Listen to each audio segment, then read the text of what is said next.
UPSC, GPSC કે ગુજરાત રાજ્ય સરકારની કોઈ પણ ભરતી પરીક્ષાની આપ તૈયારી કરી રહ્યા હો અને એ માટે યોગ્ય માર્ગદર્શન અને શિક્ષણની આપને જરૂરિયાત લાગતી હોય તો આપણી સંસ્થા સંવિધાન કરિયર એકેડેમીનો આપ સંપર્ક કરી શકો.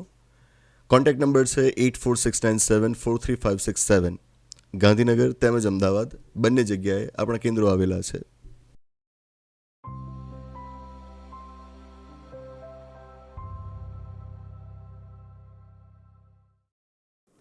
નમસ્તે, સ્વાગત છે આપનું આપણા કાર્યક્રમમાં કે જેનું નામ છે ગોષ્ઠી વિથ વિકલ્પ કોટવાલ. આજે આપણી સમક્ષ, આપણા દેશ સમક્ષ ચર્ચા માટે જો કોઈ સૌથી અગત્યનો વિષય હોય, એવો વિષય કે જેના ઉપર ગોષ્ઠી કરવી આપણા માટે અતિ આવશ્યક હોય, તો એ વિષય છે 131મું બંધારણીય સુધારા વિધેયક, 131st કોન્સ્ટિટ્યુશન અમેન્ડમેન્ટ બિલ 2026. ગઈકાલે 16 એપ્રિલે આપણી સંસદમાં બિલ રજૂ કરાયું છે અને સમાચાર મળે છે એ પ્રમાણે આજે 17 એપ્રિલે આ બિલ ઉપર મતદાન થવા જઈ રહ્યું છે. કદાચ ને કોઈકને એવું લાગે કે આ બિલથી આપણને શું ફરક પડે, તો સાંભળો કે કેવો ફરક પડશે. આ એ બિલ છે કે જેના દ્વારા મહિલા આરક્ષણ નક્કી થશે. આ એ બિલ છે કે જેના દ્વારા લોકસભાની સીટો, રાજ્યોની વિધાનસભાઓની સીટો કેટલી એ નક્કી થશે. આ એ બિલ છે કે જેના દ્વારા લોકસભાની સીટોની રાજ્યો અને કેન્દ્ર શાસિત પ્રદેશો વચ્ચે વહેંચણી કઈ રીતે થશે એ નક્કી થશે. મારા તમારા આ દેશના તમામ નાગરિકોને આ બિલ અસર કરવા જઈ રહ્યું છે. તો કદાચ એવું લાગતું હોય કે એનાથી આપણને કોઈ ફરક ન પડે, તેવું ન વિચારતા આખી ગોષ્ઠી આપ સાંભળજો, સમજજો કે કેવી રીતે આપણી ઉપર અસર વર્તાવવા જઈ રહ્યું છે.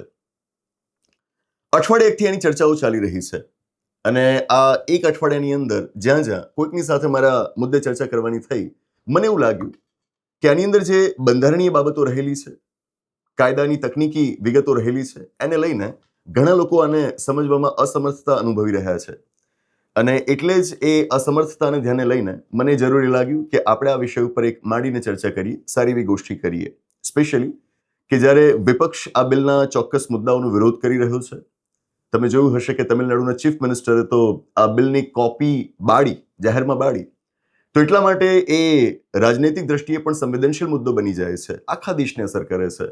તો પછી આપણે આને માંડીને એના ઉપર વાત કરવી જોઈએ, પૂરી રીતે એને સમજવાનો પ્રયત્ન કરવો જોઈએ. પણ હા, સાથે હું એ પણ કહીશ કે તકનીકી વિગતો ખરેખર ઘણી બધી છે. બિલ જે રજૂ કરવામાં આવ્યું છે કુલ 10 પાનાનું છે. આખું વાંચવું, સમજવું એ સમય માંગી લેતું કામ છે.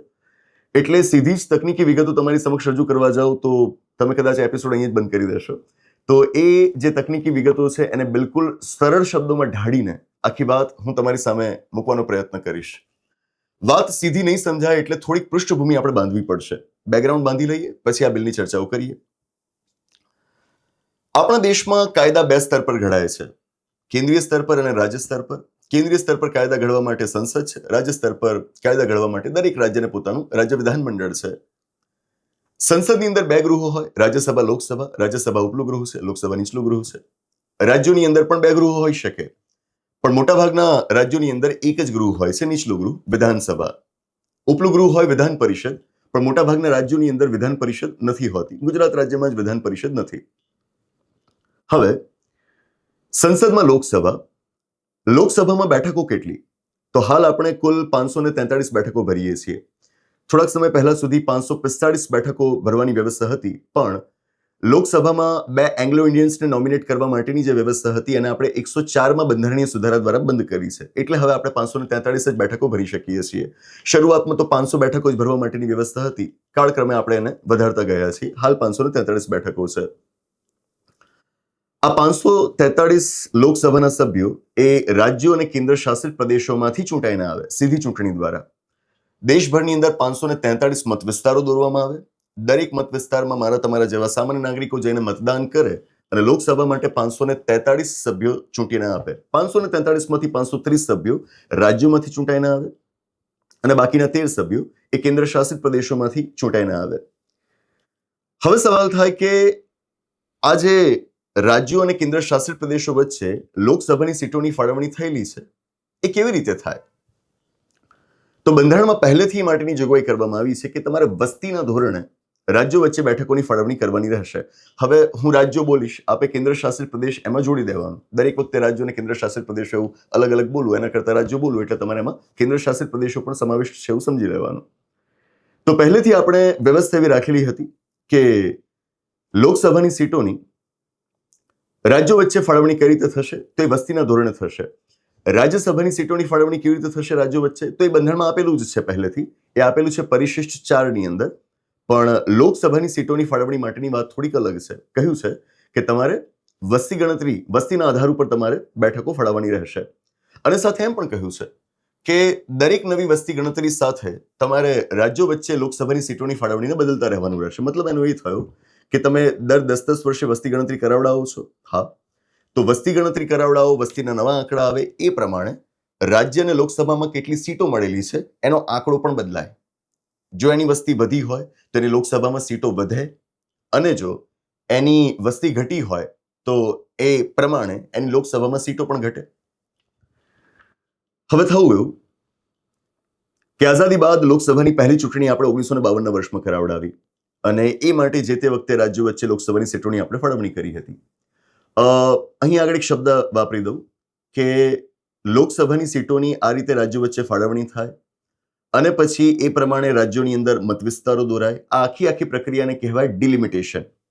અંગ્રેજીમાં ડિલિમિટેશન, ગુજરાતીમાં એને કહેવાય સીમાંકન. તો 1952ના વર્ષમાં લોકસભાની પહેલી ચૂંટણી આપણે કરાવવાની હતી. એ માટે જે તે વખતે સીમાંકન થયું. જે તે વખતે જે વસ્તી ગણતરીના આંકડા ઉપલબ્ધ હતા એ પ્રમાણે આપણે રાજ્યો વચ્ચે સીટોની ફાળવણી કરી દીધી. ચૂંટણી થઈ. પણ હવે 1961ના વર્ષમાં આપણે નવી વસ્તી ગણતરી કરાવડાવી. તો બંધારણની જોગવાઈ પ્રમાણે નવી વસ્તી ગણતરીના આંકડા પ્રમાણે તમારે રાજ્યો વચ્ચે બેઠકોની ફાળવણી કરવાની થાય. હા, તો આપણે કરી. 1962ના વર્ષમાં આપણે બીજી વખત સીમાંકન કરીએ છીએ. પછી પાછી 1971ના વર્ષમાં આપણા દેશમાં વસ્તી ગણતરી થઈ.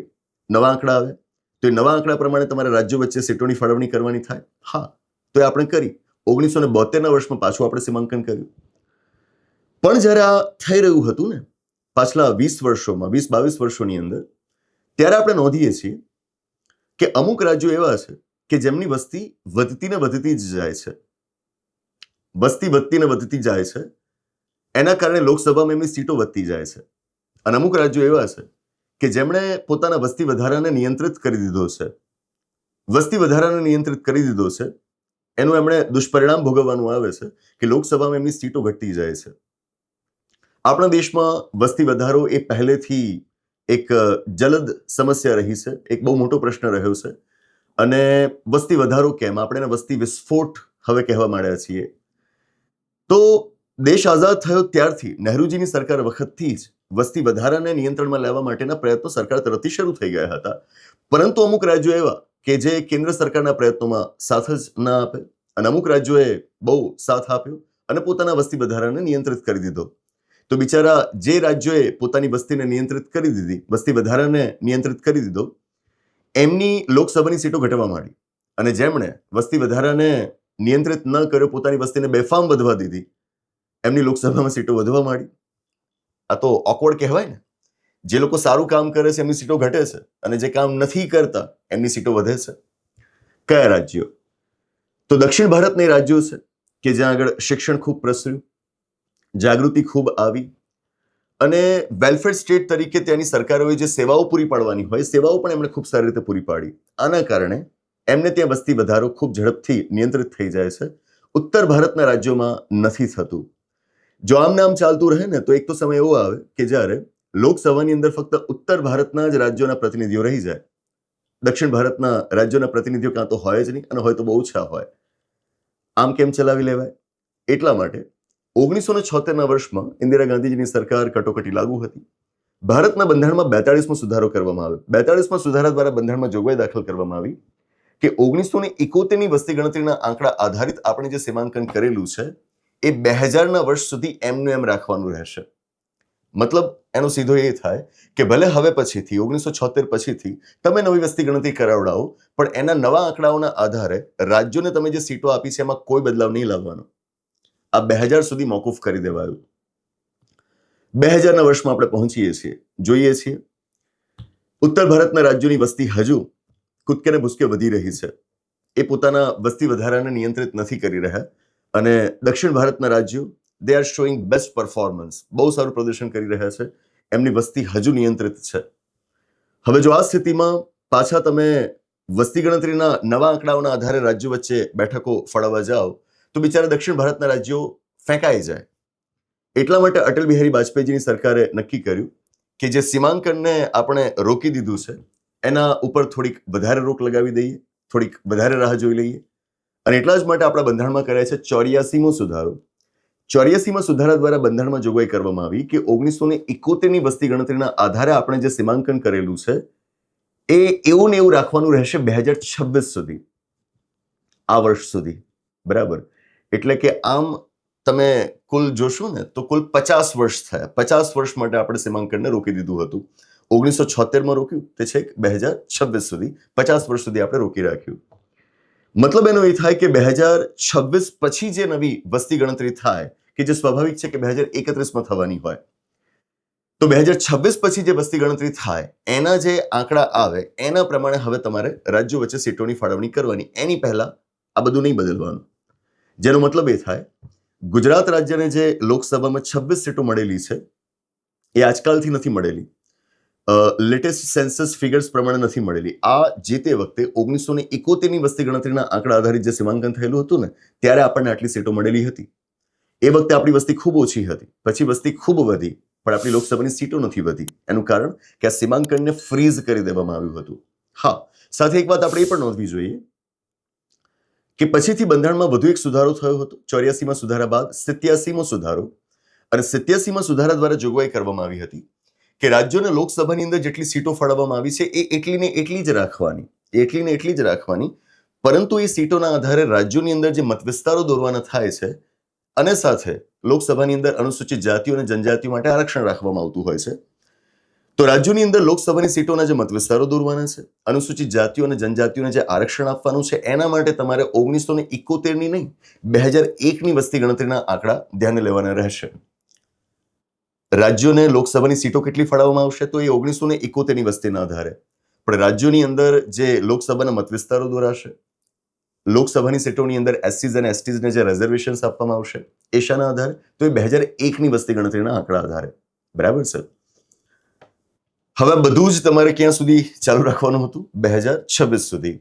અને પછીથી જે 2031ની વસ્તી ગણતરી થાય એના આધારે નવેસરથી સીમાંકન કરવાનું હતું. સવાલ, શું આટલા વર્ષોની અંદર ઉત્તર ભારતના રાજ્યોએ પોતાના વસ્તી વધારાને અંકુશમાં લઈ લીધો છે? જો એમણે અંકુશમાં લઈ લીધો હોય પોતાના વસ્તી વધારાને તો પછી દક્ષિણ ભારતના રાજ્યોને કોઈ તકલીફ ન થાય. પણ જો પેલા એમણે અંકુશ ન મૂક્યો હોય તો શું થાય આપ વિચારી શકો છો. આજે ઉત્તર પ્રદેશની વસ્તી લગભગ 24 કરોડ છે. Can you believe? ભારતની કુલ વસ્તી લગભગ 150 કરોડ છે. પહેલા તો એક્ઝેક્ટ કેટલું પોપ્યુલેશન છે આપણે જાણતા નથી, કારણ કે 2021માં આપણે જે વસ્તી ગણતરી કરાવડાવવાની હતી ક્યાં કરાવડાવી છે. સરકારે કહી દીધું કે કોવિડ પેન્ડેમિક છે એટલે વસ્તી ગણતરી નહીં થઈ શકે. ઠીક છે, ન કરી, 1 વર્ષ ન કરી, પછી એ ન કરી. અને પછી કેમ નથી કરી વસ્તી ગણતરી એના કોઈ જ કારણો સરકારે આપ્યા નથી. હવે તમે વસ્તી ગણતરી કરવા જઈ રહ્યા છો, 2026ની પ્રક્રિયા તમે શરૂ કરી દીધી છે. 26-27 એમ 2 વર્ષો સુધી આ કામગીરી ચાલશે. પણ પાછલા 5 વર્ષથી એ કેમ નથી થઈ એના કોઈ ઠોસ કારણો સરકારે ક્યાં રજૂ કર્યા છે? Whatever it is, the point in making is કે અત્યારે આપણી પાસે એક્ઝેક્ટ આપણી પોપ્યુલેશન કેટલી એ નથી એક્ઝેક્ટ આંકડો, પણ તો એ રફ એસ્ટિમેટ પ્રમાણે 145 થી 150 કરોડ જેટલી આપણી ભારતની વસ્તી છે. આમાં લગભગ 24 કરોડ એ ઉત્તર પ્રદેશના લોકો છે, જેનો મતલબ એ થાય કે ભારતમાં દર 6ઠો વ્યક્તિ એ ઉત્તર પ્રદેશનો છે. 24 કરોડની આસપાસ ઉત્તર પ્રદેશની વસ્તી, એની અંદર તમે ઉમેરી દો 13 કરોડ જેટલી વસ્તી બિહારની, 37 કરોડ તો આમ જ થઈ ગયા.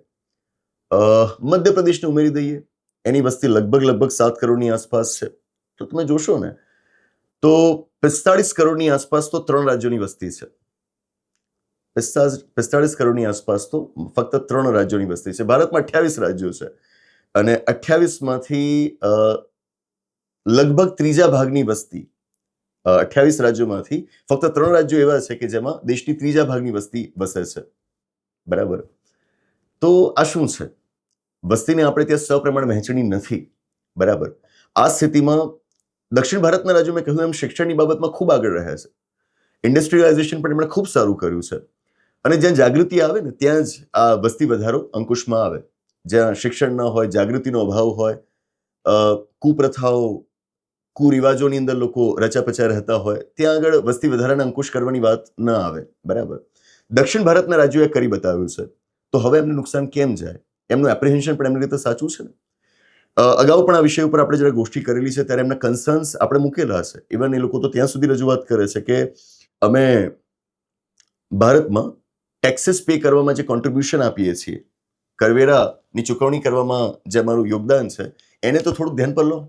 આટલું બધું કમાઈને અમે ટેક્સીસ ભરીએ છીએ અને એનો લાભ અમને તો મળતો જ નથી, બીજાને મળી જાય છે. થોડા સમય પહેલા એટલે જ તો દક્ષિણ ભારતના રાજ્યોએ એમના મુખ્યમંત્રીઓએ દિલ્હીમાં જઈને જંતર મંતર ખાતે આખી એક મુવમેન્ટ, એક આંદોલન ચલાવ્યું હતું. બરાબર. સાઉથ ટેક્સ મુવમેન્ટ એને નામ આપવામાં આવ્યું હતું. મતલબ દક્ષિણ ભારતના રાજ્યોની જે ચિંતા છે એને આપણે અસ્થાને છે એવું ન માની શકીએ. જો આ પૃષ્ઠભૂમિ આપને સમજાઈ હોય તો હવે એના આધાર ઉપર આ ચર્ચાઓને આપણે સમજીએ. આ કોન્સ્ટિટ્યુશન અમેન્ડમેન્ટ બિલની અંદર શું કહેવાયું છે એ આપણે સમજીએ. સૌથી પહેલી વાત કે આ બિલ લોકસભાની કુલ સભ્ય સંખ્યા વધારે છે. કેવી રીતે વધારે છે? મેં આપને જેમ જણાવ્યું કે અત્યારે આપણી લોકસભાની સભ્ય સંખ્યા કેટલી છે? 543, જેમાંથી 530 સભ્યો રાજ્યોમાંથી આવે, 13 સભ્યો કેન્દ્ર શાસિત પ્રદેશોમાંથી આવે. આ બિલમાં જોગવાઈ કરાઈ છે કે હવે રાજ્યોમાંથી આવશે 815 સભ્યો અને કેન્દ્ર શાસિત પ્રદેશોમાંથી આવશે 35 સભ્યો. એટલે કે લોકસભાની કુલ સભ્ય સંખ્યા હવે હશે 850. 850 ઘણી વધી ગઈ. બરાબર. સારું છે, વધવી પણ જોઈએ. આ વાતનું હું પૂરું સમર્થન કરીશ. કેમ? તો આનું એક સાદું કારણ આપ સમજો. માની લઈએ કે આઝાદી સમયે આપણી વસ્તી 30-32 કરોડ હતી. 30 કરોડ રાખો ને. અને ત્યારે આપણી લોકસભાની કુલ સભ્ય સંખ્યા હતી 500. અર્થ શું થયો? કે લોકસભાનો એક સભ્ય 6 લાખ નાગરિકોનું પ્રતિનિધિત્વ કરતો હતો. બરાબર ને? આજે આપણી વસ્તી કેટલી છે? રફ એસ્ટિમેટ લઈ લઈએ 150 કરોડ. હવે 150 કરોડની વસ્તીએ પણ જો તમારી લોકસભામાં 500 જ સભ્યો હોય તો એનો મતલબ એ થાય કે 30 લાખ લોકોનું પ્રતિનિધિત્વ કરવા માટે એક નેતા છે. પહેલા વસ્તી જે હતી એ પ્રમાણે 6 લાખની વસ્તીનું પ્રતિનિધિત્વ કરવા માટે એક લોકસભાના સભ્ય હતા. હવે શું થાય? વસ્તી તમારી 5 ગણી થઈ ગઈ છે. તો એનો મતલબ એ થાય કે 30 લાખ લોકોનું પ્રતિનિધિત્વ કરવા માટે તમારી પાસે લોકસભામાં એક નેતા છે. તો એ ક્યાં ધ્યાન આપશે? નહીં આપી શકે. તો એટલા માટે જરૂરી બની જાય કે તમારી વસ્તીના પ્રમાણમાં લોકસભાની બેઠકો પણ વધવી જોઈએ. જો કે સવાલ સાથે એ પણ જોડવો પડે કે આ શું પૂરતું હશે? બરાબર. કે 30 લાખ તો નહીં પણ એનાથી ઓછા, પણ તમે વસ્તી જો 5 ગણી વધી છે તો લોકસભાની સીટો પણ 5 ગણી તમારે ન કરવાની હોય. જો કે એવું કરવા જાવ તો બહુ ઓડ થઈ જાય ને. 2500 સીટો કરવી પડે લોકસભામાં, તો એમ તો ક્યાં પહોંચાય છે. તો એ એક્ઝેક્ટ આંકડો કેટલો હોવો જોઈએ એમાં પણ ચર્ચા થઈ શકે, પણ એક તર્ક આ છે કે તમારે સીટો કેમ વધારવી પડે. નાઉ પણ સાથે મુદ્દો એ પણ આવે કે લોકસભાની અંદર જો આટલા બધા સભ્યો હશે તો ત્યાં બોલવાનો મોકો કોને મળશે? લોકસભામાં પહોંચી જાવ એટલું પર્યાપ્ત થોડું છે. તમારે ત્યાં આગળ તમારા વિસ્તારની જે સમસ્યાઓ છે એને રજૂ કરવાની છે, એના પ્રશ્નો ત્યાં આગળ ઉઠાવવાના છે. હવે લોકસભા અમુક ચોક્કસ દિવસો મળતી હોય વર્ષની અંદર, જ્યારે સત્રનું આયોજન થતું હોય અને સમય સીમિત હોય છે, મર્યાદિત હોય છે. આટલા સમયમાં જ્યારે 543 સભ્યો પણ તમારી પાસે છે, બધાનો અવાજ તમને ત્યાં સંભળાતો નથી. આવામાં હવે 850 બધા સભ્યો હશે તો એ બધાનો અવાજ લોકસભામાં શું અસરકારક રીતે સંભળાઈ શકશે? સભ્ય સંખ્યા માત્ર વધારી દેવું પર્યાપ્ત નથી. વધારે અગત્યનું એ છે કે લોકોનો અવાજ ત્યાં આગળ મુકાય, જે આ સ્થિતિમાં થવું મુશ્કેલ બની જાય છે. બીજી વાત,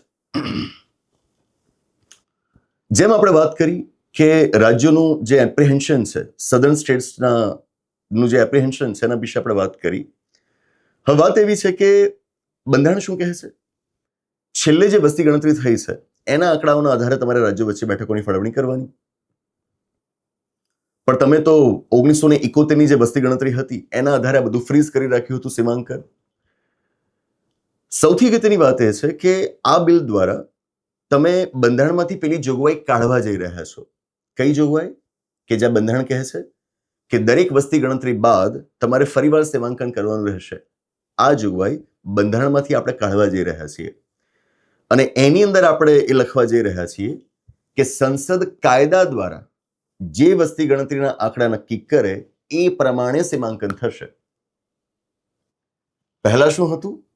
બંધારણ પ્રમાણે દરેક વસ્તી ગણતરી બાદ તમારે સીમાંકન કરવું પડતું, એટલે તમારી પાસે કોઈ ચોઇસ જ નહોતી. વસ્તી ગણતરી થઈ એટલે રાજ્યો વચ્ચે જે બેઠકોની ફાળવણી છે એને બદલવી જ પડે. પણ હવે તમે શું કહો છો? સંસદ કાયદા દ્વારા નક્કી કરે એ વસ્તી ગણતરીના આંકડાઓના આધારે તમારે સીમાંકન કરવાનું રહેશે. મતલબ એનો એ થયો કે તમે હવે 2026-27માં વસ્તી ગણતરી કરાવડાવો છો. જરૂરી નથી કે એ જ વસ્તી ગણતરીના આંકડાઓના આધારે હવે સીમાંકન થાય.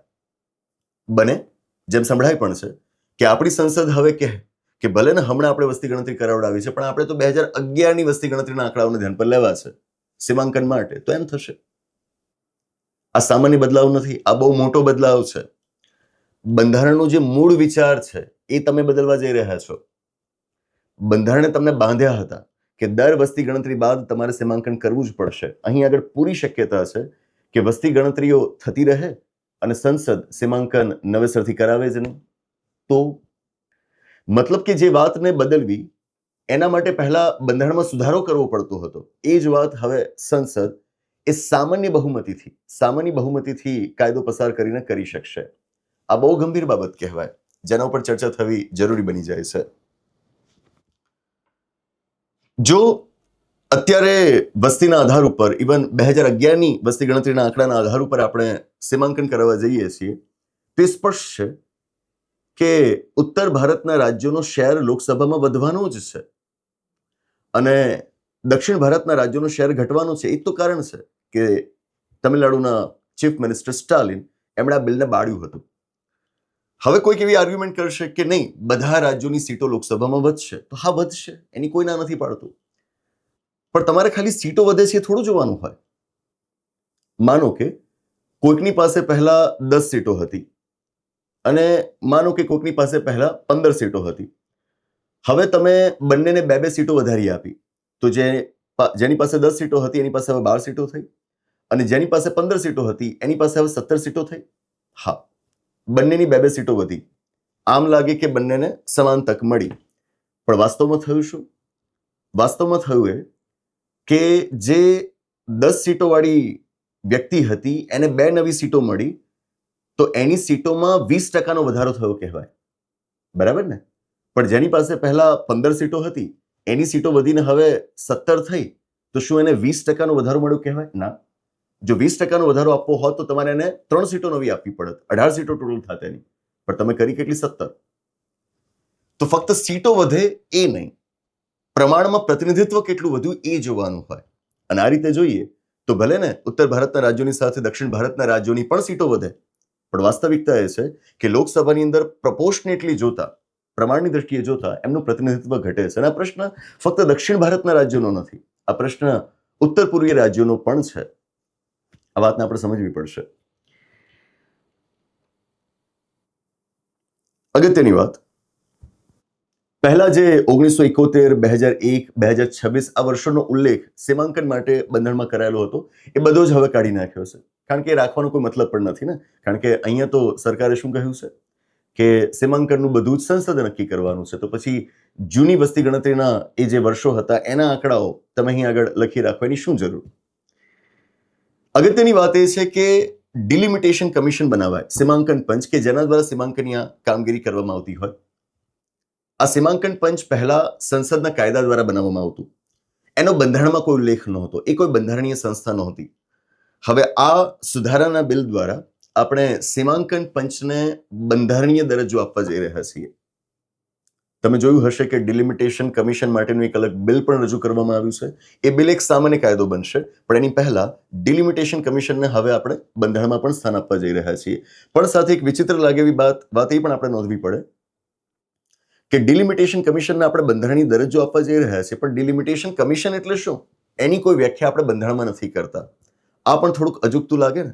જ્યારે કોઈક સંસ્થા વિશે તમે બંધારણમાં ઉલ્લેખ કરો, પછી સંસ્થાની થોડી ઘણી પણ વ્યાખ્યા આપણે કરવી પડે. જેમ કે કેબિનેટ જેવી સંસ્થાનો પહેલા બંધારણમાં ઉલ્લેખ નહોતો, પાછળથી તમે એનો ઉલ્લેખ દાખલ કર્યો. કેબિનેટની હજુ પણ કોઈ યોગ્ય વ્યાખ્યા બંધારણમાં કરાયેલી નથી, પણ થોડી ઘણી પણ વ્યાખ્યા કરવાનો પ્રયત્ન ત્યાં આગળ જોઈ શકાશે. પણ ડિલિમિટેશન કમિશનના કિસ્સામાં આવું નથી, એની કોઈ જ વ્યાખ્યા બંધારણમાં આપેલી નથી. તો આ વાતને પણ આપણે ધ્યાને લેવી પડશે. વધુ એક મુદ્દો,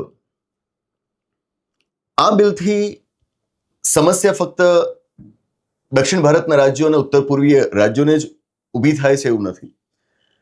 આની અસર અનુસૂચિત જાતિઓ અને જનજાતિઓ પર પણ વર્તાય છે. એ કેવી રીતે? તો જેમ મેં આપને જણાવ્યું કે લોકસભા તેમજ રાજ્યોની વિધાનસભાઓમાં પણ અનુસૂચિત જાતિઓ અને જનજાતિઓને આરક્ષણ આપવામાં આવે છે. આરક્ષણ કેટલું? તો કુલ વસ્તીમાં એ વર્ગોનું જેટલું પ્રમાણ હોય તેટલું.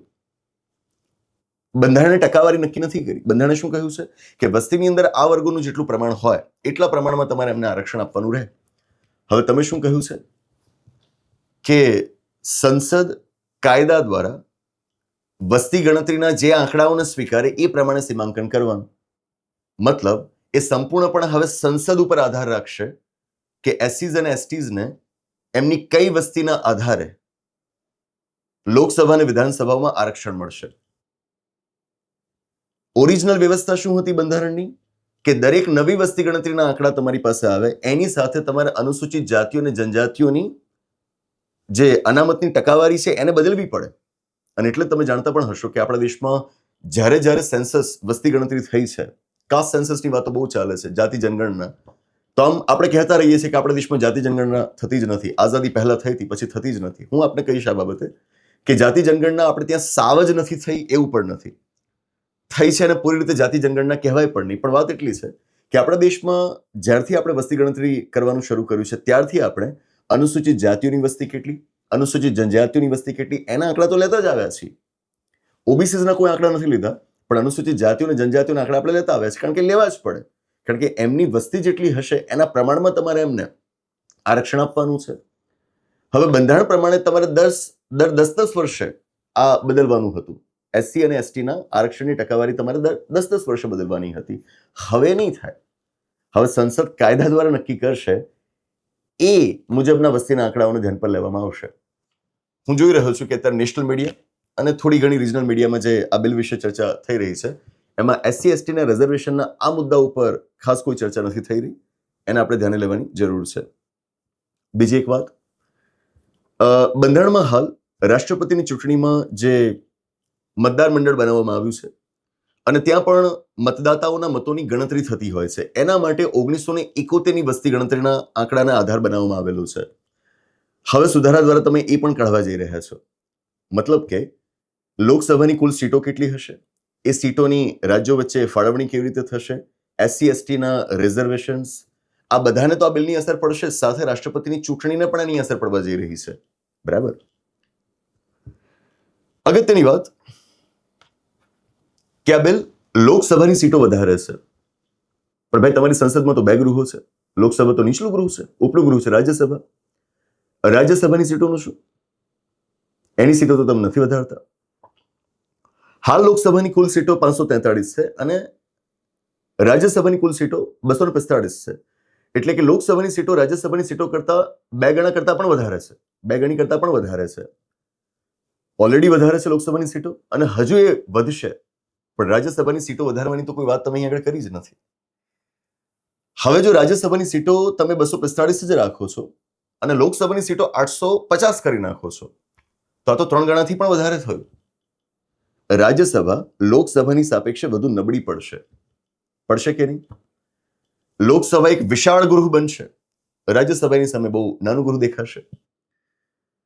આ બહુ અગત્યનું છે. આ સમજવું બહુ અગત્યનું છે. કારણ કે અમુક જગ્યાઓ એવી છે કે જ્યાં તમે લોકસભા અને રાજ્યસભાને એક સમાન સત્તાઓ આપવા ઈચ્છતા હતા બંધારણની અંદર, એના ઉપર આની બહુ મોટી અસર પડશે. જેમ કે ભારતના બંધારણના અનુચ્છેદ 108 હેઠળ સંયુક્ત બેઠકનું આયોજન થાય.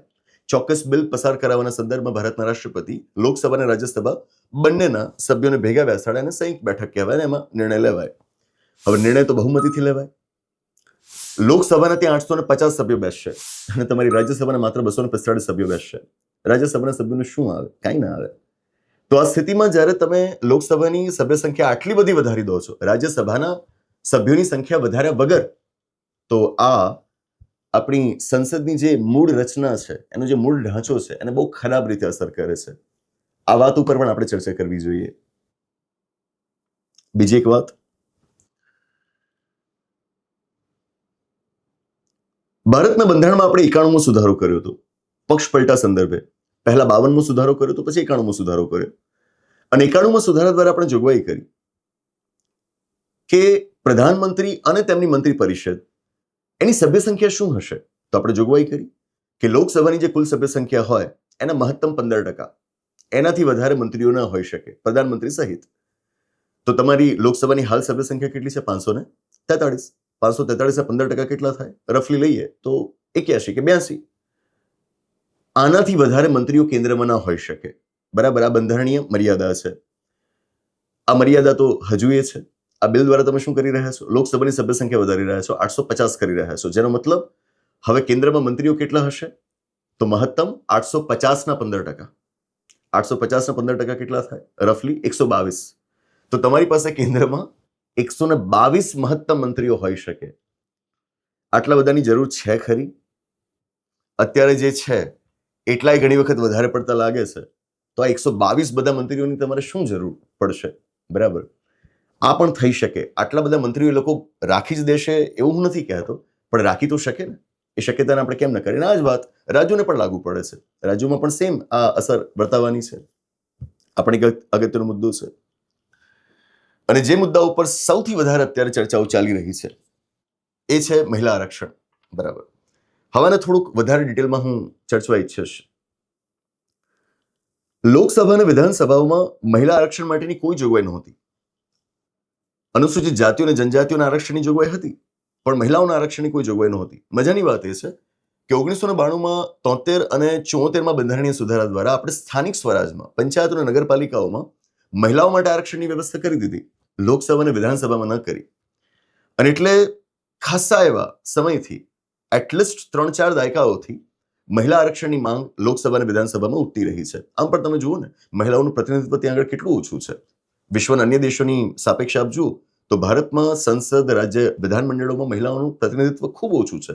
એમને આરક્ષણ મળવું જ જોઈએ. ફાઇનલી એમને આરક્ષણ અપાવવા માટે આપણે 106મો બંધારણીય સુધારો કર્યો હમણાં 2023માં. આ દરેક સુધારા વખતે આપણે ગોષ્ઠીઓ કરેલી છે. હું જૂની ગોષ્ઠીઓની લિંક્સ નીચે મૂકી દઈશ, તો દરેક મુદ્દાને તમારે હજુ વધારે ડિટેલમાં જોવો હોય તો તમે ગોષ્ઠીઓને જોઈ શકશો.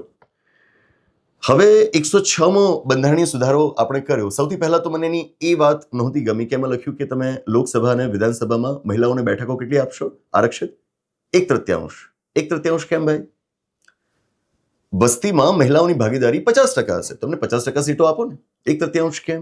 વસ્તીના પ્રમાણમાં એમને ત્યાં આગળ પ્રતિનિધિત્વ મળવું જોઈએ. પંચાયત અને નગરપાલિકાઓમાં તમે શું કર્યું છે? ત્યાં તમે લખ્યું છે કે મહિલાઓને ઓછામાં ઓછી 1/3 બેઠકો આરક્ષિત કરી આપવામાં આવશે. લખ્યું છે ઓછામાં ઓછી 1/3. મતલબ એનો એ થાય કે પંચાયત અને નગરપાલિકાઓમાં તમે 1/3 કરતા પણ વધારે બેઠકો મહિલાઓને આરક્ષિત કરી આપી શકો. અને ઘણા રાજ્યોની અંદર મહિલાઓને પંચાયત અને નગરપાલિકાઓમાં 50% સીટો આરક્ષિત કરી આપવામાં આવે છે. તો આ વાત લોકસભા અને વિધાનસભામાં કેમ નહીં? બરાબર, પણ ઠીક છે, એ લોકો એવી જોગવાઈ કરી, ભૂલ ભરેલી જોગવાઈ છે, પણ ચલાવીએ. હવે તકલીફ એ હતી, પેલી ગોષ્ઠીમાં 106માં સુધારા વિશેની ગોષ્ઠીમાં મુદ્દા ઉપર મેં ખાસ પ્રકાશ પાડ્યો હતો કે 2023માં આ સુધારો થયો મહિલા આરક્ષણ માટે. અપેક્ષા શું હતી કે 2024માં લોકસભાની ચૂંટણી થવાની હતી. હા, તો એ જ ચૂંટણીમાં આ મહિલા આરક્ષણ લાગુ પડી જાય, પણ લાગુ ન પડ્યું. કેમ ન પડ્યું? કારણ આ 106માં સુધારા દ્વારા બંધારણમાં જે 334A અનુચ્છેદ એ લોકોએ દાખલ કર્યો, મહિલા આરક્ષણને દાખલ કરવા માટે એમણે 330A, 332A અને 334A મુખ્યત્વે આ ત્રણ અનુચ્છેદો નવા દાખલ કર્યા હતા. તો 334A ની અંદર એમણે એવું લખ્યું કે આ સુધારો કર્યા બાદ જે વસ્તી ગણતરી થાય અને વસ્તી ગણતરીના આધારે જે સીમાંકન થાય, એ સીમાંકન પરથી મહિલાઓને આરક્ષણ આપવામાં આવશે. વાત સમજાય? તાત્કાલિક આરક્ષણ નહીં આપવામાં આવે મહિલાઓને. શું લખ્યું કે આ સુધારો અમે કરી દઈએ છીએ. સુધારો કર્યા બાદ વસ્તી ગણતરી સરકાર કરાવશે, વસ્તી ગણતરીના આધારે સીમાંકન થશે અને સીમાંકન પછી મહિલાઓને આરક્ષણ મળશે. That's it. હવે એ સુધારો જ્યારે થયો પછી આપણે વસ્તી ગણતરી ક્યારે કરાવવાના કોઈ ઠેકાણા નહોતા. સરકારે તો સ્પષ્ટ કર્યું નહોતું. હમણાં સ્પષ્ટ કર્યું ને કે અમે વસ્તી ગણતરી કરાવીશું, જેનો સીધો મતલબ એ હતો કે 2024ના ઇલેક્શન્સમાં લાગુ નહીં જ પડે. પણ ક્યારે પડશે એ પણ સ્પષ્ટ નહોતું. લાગુ ક્યારે પડશે એ સ્પષ્ટ નહોતું, કારણ કે વસ્તી ગણતરી ક્યારે થશે એ તમે સ્પષ્ટ નહોતું કર્યું. બરાબર છે. હવે શું થાય? 26માં તમે વસ્તી ગણતરી શરૂ કરી, 27માં પૂરી થાય, આંકડા આવે, પછી સીમાંકન થાય અને પછી મહિલા આરક્ષણ આવે. જે બધું થતા બહુ વાર લાગે. એટલે સરકારનો પક્ષ હવે એવું છે કે 2029માં લોકસભાની ચૂંટણી થવાની છે, તો 2029 સુધી સીમાંકનની આ કામગીરી તો પૂરી થઈ શકે નહીં, અને નહીં થઈ શકે એટલે 2029ની લોકસભાની ચૂંટણીમાં પણ આપણે મહિલા આરક્ષણને લાગુ નહીં કરી શકીએ. તો આ તો બહુ મોડું થઈ જશે. એટલા માટે હવે લોકો બંધારણમાં આ બિલ દ્વારા સુધારો કરીને જોગવાઈ શું કરવા જઈ રહ્યા છે કે અગેન સંસદ કાયદા દ્વારા નક્કી કરે એ વસ્તી ગણતરીના આંકડાના આધારે મહિલાઓને આરક્ષણ આપવામાં આવશે, કે જે સંભવતઃ 2011ની વસ્તી ગણતરીના આંકડા હશે. પહેલો તો મુદ્દો એ છે, સરકાર હવે કહી રહી છે કે અમે તાત્કાલિક 2029ના જ ઇલેક્શન્સની અંદર મહિલાઓને આરક્ષણ આપી દેવા માંગીએ છીએ. પહેલા તો પ્રશ્ન જે છે કે તમે 106મો સુધારો જ્યારે કર્યો તો એમાં જ કેમ ન લખી દીધું કે આ તાત્કાલિક અમલમાં આવી જશે? તો 2024થી જ આરક્ષણ મળી જાત ને મહિલાઓને. આ બધી માથાકૂટ કરવાની શું જરૂર? અને સૌથી મોટો મુદ્દો એ છે કે મહિલાઓને જ્યારે તમારે આરક્ષણ આપવું જ છે તો એમાં તમારે વસ્તી ગણતરીની શું જરૂર છે? મહિલાઓની વસ્તી કેટલી શું એ આપણે નથી જાણતા, બધા જાણીએ છીએ. ઇટ્સ રફલી 50%. થોડું ઘણું આગુ પાછું થતું રહે. બહુ મોટા બદલાવ તો ના આવે ને કે 50%માંથી 40% કે 30% થઈ ગયું તો આરક્ષણ આપણે ઘટાડવું પડે, કે 50%માંથી 70% મહિલાઓની વસ્તી થઈ ગઈ તો હવે આપણે 50%માંથી 70% આરક્ષણ કરી દેવું પડે. એવું થોડું બનવાનું છે એમાં. અને એમાં તમે વસ્તીના પ્રમાણમાં તો ક્યાં આરક્ષણ જ આપ્યું છે? 1/3 બેઠકો આરક્ષિત કરી આપી છે ને. તો બિલકુલ અતાર્કિક છે. તમે વસ્તી ગણતરીની રાહ જોવાની વાત એમાં કેમ કરી? મહિલાઓને તમે તાત્કાલિક ત્યારે આરક્ષણ આપી શકતા હતા. That's it. પણ છે તો છે. હવે બિલમાં વાતો લાવવામાં આવી છે તો આપણે એને ચર્ચવી તો પડે. સાથે એમાં પુડુચેરી અને જમ્મુ કાશ્મીરની વિધાનસભાઓમાં પણ મહિલા આરક્ષણ માટેની જોગવાઈ ઉમેરવામાં આવી છે. પહેલા શું હતું? 106માં સુધારા દ્વારા તમે ફક્ત લોકસભા, રાજ્યોની વિધાનસભાઓ અને દિલ્હીની વિધાનસભામાં જ મહિલા આરક્ષણ માટેની વ્યવસ્થા કરેલી હતી.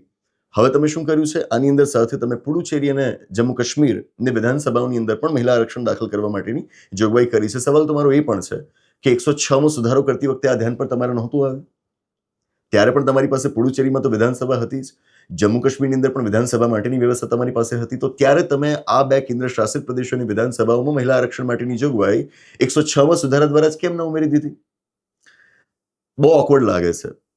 કેમ? 106માં સુધારા દ્વારા આ લોકોએ જે 334A અનુચ્છેદ બંધારણમાં દાખલ કર્યો તો ભાગ 16માં, તમને જાણી નવાઈ લાગશે કે આ બિલ દ્વારા એ 334A અનુચ્છેદ આખો આ લોકો કાઢી રહ્યા છે. આખો અનુચ્છેદ કાઢી રહ્યા છે અને આખો નવો અનુચ્છેદ મૂકી રહ્યા છે 334E ના જ નામે. મતલબ કે આખો અનુચ્છેદ કાઢી નાખવાનો. અમુક જોગવાઈઓ બદલતા હોય તો હજુ અમુક જોગવાઈઓ પણ આમ તો ના બદલાવી જોઈએ, કારણ કે આ સુધારો થયાનો સમય કેટલો વીત્યો? 3 વર્ષ. 3 વર્ષની અંદર તમને એ બધામાં એટલી બધી ભૂલો દેખાય કે હવે બધું બદલવું પડશે. અને બદલો તો થોડુંક બદલો ને, 3 વર્ષમાં તમારે આખો અનુચ્છેદ બદલવાની જરૂર પડી જાય, એ કેટલું ઓકવર્ડ કહેવાય. સુધારો તમે કરો, ભૂલો દેખાય, સુધારામાં જ ભૂલ હતી એટલે ભૂલને સુધારવા માટે તમે પાછો બીજો સુધારો કરો. આમ કેટલી વખત સુધારા કરતા રહીશું? આ રીતે સુધારાઓ થતા રહે અને લોકો એમ કહે કે જો બંધારણમાં કેટલી બધી ભૂલો છે કે વારંવાર સુધારા કરવા પડે છે. ભાઈ, બંધારણમાં ભૂલો નથી. આ સુધારા નથી કરતા આવડતું, આ એની ભૂલ છે. આવી ભૂલો તમે પહેલા પણ કરી છે. 102મો બંધારણીય સુધારો કર્યો હતો ઓબીસીઝ માટે, ઓબીસીઝની વ્યાખ્યા કરવા માટે, ઓબીસીઝ માટેનો રાષ્ટ્રીય આયોગ બંધારણમાં બનાવવા માટે. 102મો સુધારો થયો, એનું બિલ જ્યારે આવ્યું હતું ત્યારે પણ આપણે એના ઉપર ચર્ચા કરી હતી કે આ બિલ ખોટું છે, કારણ કે એના દ્વારા રાજ્યોની ઓબીસીઝના લિસ્ટ બનાવવાની જે સત્તાઓ છે એ સમાપ્ત થઈ જાય છે. રાજ્યો આના પછી પોતાના ઓબીસીઝના લિસ્ટ જાતે નહીં બનાવી શકે, કેન્દ્ર જ બનાવશે ઓબીસીઝના લિસ્ટ, કે જે અત્યાર સુધી રાજ્યો જાતે બનાવતા હતા. 102મો સુધારો થઈ પણ ગયો, રાજ્યોએ ફરિયાદ કરી, મામલો સુપ્રીમ કોર્ટમાં ગયો અને પછી સરકારે સ્વીકાર્યું કે હા ભૂલ છે, રાજ્યોની સત્તાઓ જો છીનવાય છે તો ઓબીસીઝના લિસ્ટ બનાવવાની એમની સત્તા એમને પાછી આપવી પડશે. અને એમને સત્તા પાછી અપાવવા માટે તમે બંધારણમાં 105મો સુધારો કર્યો. તો ભાઈ 102માં સુધારા દ્વારા જે જોગવાઈઓ કરી હતી એમાં ભૂલ જ ન કરી હોત તો શું 105મો સુધારો કરવાની ફરજ પડત? ન પડત. આ તમામ મુદ્દાઓ ઉપર આપણે આપણા પુસ્તક ભારતનું બંધારણ એક રાષ્ટ્રની સંહિતા એની અંદર માંડીને ચર્ચાઓ કરેલી છે અને અગાઉ ગોષ્ઠીઓ પણ કરેલી છે. આ મુદ્દાઓ ઉપર આપણી અંદર જાગૃતિ આવે જરૂરી છે. તમે 102મો સુધારો કરો છો, એમાં ભૂલ કરો છો, એ ભૂલને સુધારવા માટે પછી 105મો સુધારો કરો છો અને કોઈક નફરતી ચિંટુ બંધારણને ન સમજનાર વ્યક્તિ આવીને કહી દે કે જો બંધારણમાં કેટલી બધી ભૂલો છે, સુધારા પર સુધારા થતા રહે છે, તો ભાઈ જો તો ખરો પહેલા. સુધારો કર્યો, એની ભૂલને સુધારવા માટે નવો સુધારો કરવો પડે છે. અત્યારે પણ એ જ છે ને. 106મો સુધારો તમે કર્યો મહિલા આરક્ષણ માટે. જો એની જ અંદર તાત્કાલિક મહિલા આરક્ષણને લાગુ કરવા માટેની વાત કહી દીધી હોત તો આ સુધારો કરવાની જરૂર શું પડત? ડિલિમિટેશન માટે અલગ સુધારો કરવાની ફરજ પડત, હું માનું છું, પણ મહિલા આરક્ષણ માટે તો આ કરવાની જરૂર ના પડત ને. અને ફરિયાદ એ પણ ઉઠી રહી છે કે મહિલા આરક્ષણની આડમાં વાસ્તવમાં ડિલિમિટેશનમાં સરકારને પોતાને જેવું અનુકૂળ આવે એવું કરાવડાવવું છે, એ લોકો કરી રહ્યા છે. આમાં મહિલા આરક્ષણની વાત ઓછી, ડિલિમિટેશન નામનો જે મુદ્દો છે એને એ લોકો વધુ વેગ આપી રહ્યા છે. આ બાબતોને સમજવી જરૂરી છે. મહિલા આરક્ષણ 106મો સુધારો, પેલી ગોષ્ઠીને આપ જોજો, મેં એમાં પણ આ મુદ્દો ઉઠાવ્યો હતો. જોગવાઈ એમાં મુકાયેલી હતી કે મહિલા આરક્ષણ લાગુ થાય ત્યાંથી લઈને 15 વર્ષ સુધી અમલમાં રહેશે. Good enough. 15 વર્ષ કેમ? બાકીના જે આરક્ષણ છે, અનુસૂચિત જાતિઓ, જનજાતિઓ, આ આરક્ષણ તો તમે 334 હેઠળ 10 વર્ષ માટે રાખેલું છે અને પછી આપણે 10 વર્ષ માટે લંબાવતા રહ્યા છીએ. તમે જાણો છો કે સ્થિતિઓ સુધરતી નથી એટલે તમારે એને એક્સટેન્શન આપતા રહેવું પડે છે. મહિલા આરક્ષણમાં તમે એવું માનો છો કે 15 વર્ષની અંદર આ સ્થિતિઓ સુધરી જ જશે અને એટલે પછી આરક્ષણની જરૂર નહીં પડે મહિલાઓને? તો તમે ત્યાં 15 વર્ષની સીમા મૂકી જ કેમ છે? મૂકી છે તો પછી એને વધારવા માટે પાછું તમારે બંધારણમાં સુધારો કરવો પડશે. હવે તમે શું કર્યું છે? હવે તમે લખ્યું છે આ નવા બિલ દ્વારા કે 15 વર્ષ પછી જો મહિલા આરક્ષણને ચાલુ રાખવું હશે તો સંસદ એ કામ કરી શકશે.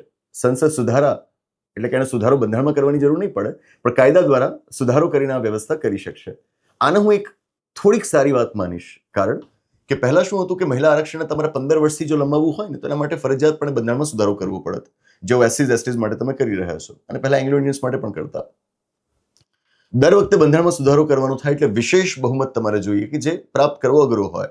હવે સંસદ જો કાયદા દ્વારા આ કરી શકતી હોય તો એનો મતલબ એ થયો કે એ કામ સાદી બહુમતીથી થઈ શકશે, પ્રમાણમાં એ સરળ કામ થઈ જાય છે.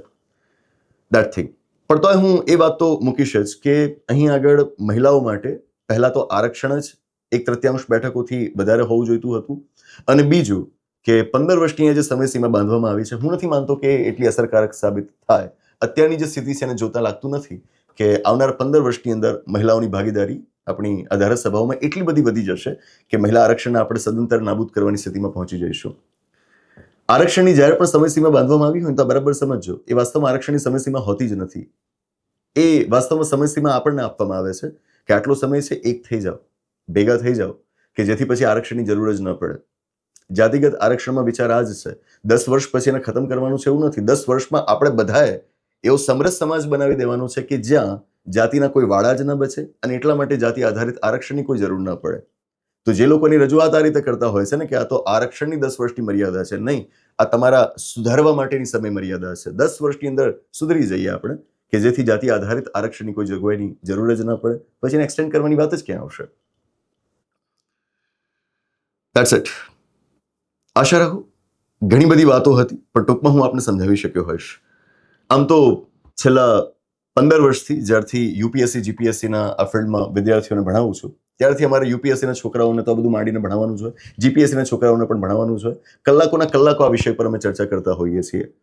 પણ જાહેર મંચ ઉપર પણ આવા મંચ ઉપર પણ આવી વાતો આવી જરૂરી બની જાય એટલે ગોષ્ઠીઓ પણ હું કરતો રહું છું. અને અત્યારે જ્યારે આ બિલ આવે છે ત્યારે મને એના ઉપર ગોષ્ઠી કરવી ખૂબ આવશ્યક જણાય છે, કારણ કે એના વિશે લોકો પાસે સમજ નથી, ખરેખર એટલી બધી સમજ નથી. અને મીડિયાએ જે સાચી સમજ આ તકનીકી વિગતો સાથે ફેલાવવી જોઈએ એ નથી કરી રહ્યું, જેનું કારણ પણ આપણે પહેલા ચર્ચી જ ગયેલા છીએ કે મીડિયા વાંચતું નથી. એ ક્યાંકથી થોડું ઘણું લઈ લે અને પછી ભપકાદાર રીતે એની રજૂઆત કરી દે. થોડુંક ભાષાનું કૌશલ અને લોકોને મજા આવે એવી અમુક વાતો રજૂ કરીને એ મુદ્દાને આમ તેમ પતાવી દે અને ક્યારેક એના બાયસીસ પણ દેખાય. કોઈ પોલિટિકલ પાર્ટી પ્રત્યેનો ઝુકાવ હોય તો એ પ્રમાણે રિપોર્ટિંગ કરે. તો આ બધાની વચ્ચે જે સાચું કન્ટેન્ટ આપણા સુધી પહોંચવું જોઈએ એ નથી પહોંચતું હતું અને એટલા જ માટે બિલકુલ સરળ શબ્દોમાં આખું બિલ મેં તમને સમજાવવાનો પ્રયત્ન કર્યો છે. આશા રાખું કે સમજાયું હશે. અને આ સિવાય પણ આ વિષય પર આપના કોઈક સવાલો હોય તો મને એ સવાલો સાંભળવા ખરેખર ખૂબ ગમશે. હું આપના સવાલો સાંભળીશ, વાંચીશ અને મારાથી શક્ય હશે એ રીતે એના જવાબ તમારા સુધી પહોંચાડાય એવો પ્રયત્ન કરીશ. તો નીચે કોમેન્ટ બોક્સમાં આપના સવાલો મૂકજો અને આપના અંગેના બીજા કોઈક વિચારો હોય તો એ પણ મૂકજો. વોટ્સએપ ઉપર પણ આપ આપના સવાલ મોકલી શકો છો. મને ગમશે, મને ઇન્ટરેક્ટ કરવું ખૂબ ગમશે. તો બસ એ સવાલોની રાહ જોઈશ અને નવી ચર્ચાઓ કરવા માટેની રાહ જોઈશ. આ અપેક્ષા સાથે આ ગોષ્ઠીની આગળ સમાપ્ત જાહેર કરીએ. આવનાર એપિસોડમાં આવી જ કોઈક નવી વાત સાથે, એક રસપ્રદ ચર્ચા સાથે, એક નવી ગોષ્ઠી સાથે પાછા મળીશું. આભાર. નમસ્તે.